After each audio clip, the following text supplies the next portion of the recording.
Kinontra ng ilang kongresista ang pahayag ng isang senador na kailangang mamagitan si Pangulong Bongbong Marcos para maipasa ang economic charter change sa Senado. Nasa frontline ng balitang yan si Marian Enriquez. 18 out of 24 na boto. Yan ang kailangan para maipasa ang resolution of both houses number 6 o economic charter change sa Senado. Gaya ng naunang pahayag ng liderato ng Senado, sinabi ni Senador Sonny Angara sa isang panayam na malaking pagsubok na makakuha ng sapat na boto para maipasa sa Senado ang Chacha. Kaya baka kailangan ng tumulong sa pagkumbinsi sa mga senador si Pangulong Bongbong Marcos. Pero para sa liderato ng Kamara, hindi ito kailangan.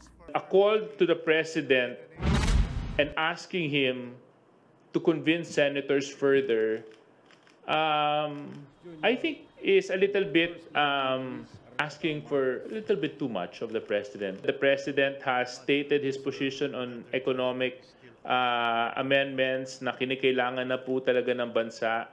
I mean, and the writing is very clearly written on the wall.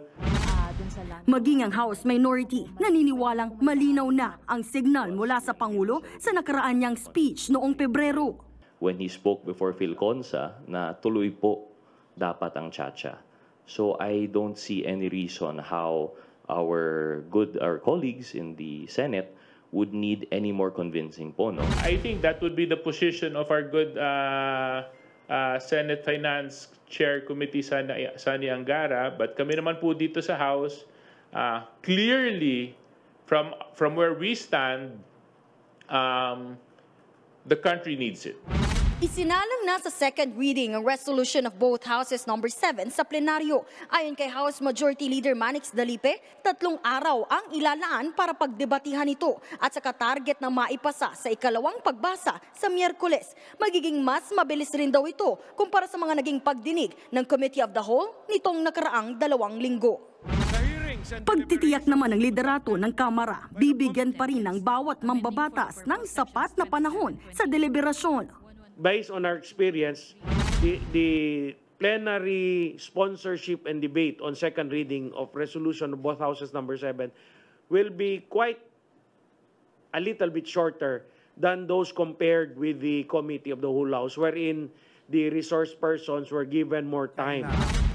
Sakaling matapos na ang Kamara sa kanilang bersyon ng economic Chacha at hindi pa rin tiyak ang kapalaran ng Chacha sa Senado, we want to still believe that the Senate will be able to pass it. So yun yung paniniwala namin. Kaya nga, when the President Bongbong Marcos said, the Senate will take the lead and the House will follow. So the House, with diligence and determination, we worked on it. Nagbabalita mula sa Frontline, Marian Enriquez, News 5. Mga kapatid, Julius Babaw po. Iba na ang may alam at may pakialam sa panahon ngayon. Para sa frontline ng mga balita, mag-follow at mag-subscribe sa social media pages ng News 5.